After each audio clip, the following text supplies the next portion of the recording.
Hi South Brisbane Church, my name is Denise and my husband Mladen and I are going to tell the kids a story.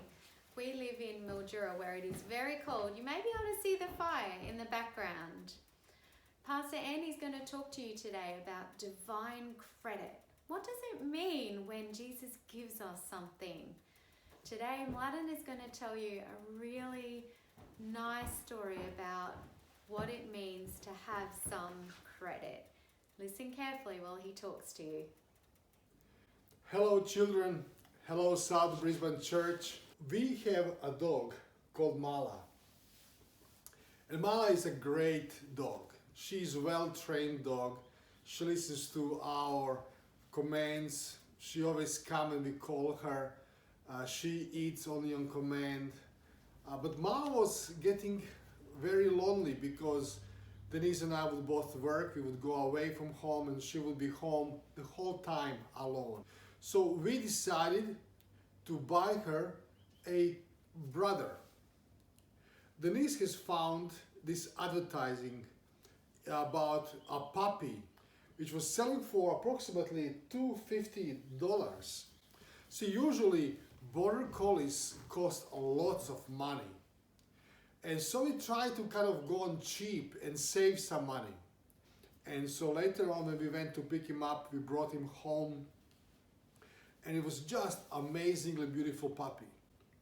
But when we put him down on the floor, this puppy didn't run. He just sat down. Well, we said perhaps he's just a little bit scared. So what we did, we took him to the bathroom because he was so dirty. We washed him twice very well with a lots of shampoo, but when he was finished and dry, he looked just so beautiful.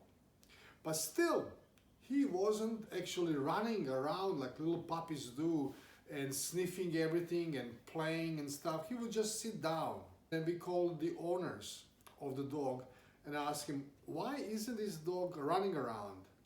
Well, they told us, we don't know for sure, but this morning we took out of him 2 paralysis sticks. Obviously, this puppy wasn't able to walk anymore. He was able just to a little bit pull himself on the front of his paws, but not the back of his legs, which meant that if the poison travels forward, when paralysis reaches heart, what do you think will happen to this puppy? Yes, it would die. We took him to vet, and the vet said to us, well, because it had 2 paralysis sticks on him, and we don't know for how long it had it, and it's a small dog, chances of his survivals are very, very small. We could take him, we could treat him. It will cost you about $1,500 plus microchipping and everything else, vaccinations that go with this. But we have no guarantee that he will survive. We called again the owners to tell them what happened. They said, well, why don't you bring him back and we'll give you another one, a healthy one. They were basically saying that puppy is just going to die and we will give you another puppy which is healthy.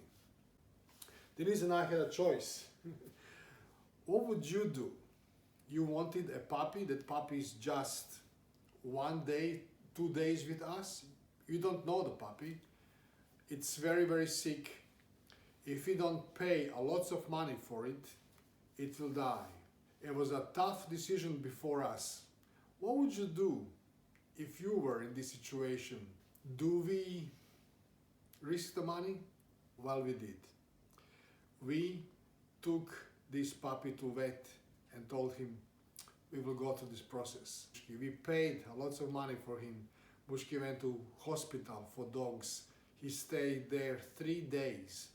They couldn't feed him, and we called every day. And on the 3rd day they said, come and pick him up. Mushki is alive and kicking and running and barking and very, very hungry. He got home, he was running and playing with his ball. He was playing with his big sister Mala.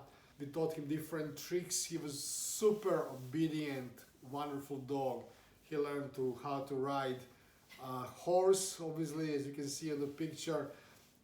He was growing up into a healthy, wonderful dog. But I have a question for you. What could have Mushki done to make us pay for his surgery? Could he have looked better? Could he have been more obedient? Could he have forced us to do something? What could have Mushki done? I don't think there was anything. But you know, God is absolutely the same way dealing with you and I. He is paying a price for us. There's another text I want to read to you. When we were still powerless, Christ died for the ungodly. We had to pay price for the Mushki when he was sick, not when he was healthy. So Jesus did the same for us. He paid price for us when we were powerless, without any power. But just remember little Mushki, who accepted the gift that Denise and I were able to give him, and he grew up to be a wonderful, wonderful dog. So, will you accept God's gift? I hope you will, and I hope you love Jesus because he loves you immensely. He loves you so much, he has paid price for you. Now, thank you for listening to the story. Hello, bye-bye from Mildura, from us, and enjoy a wonderful, happy Sabbath day.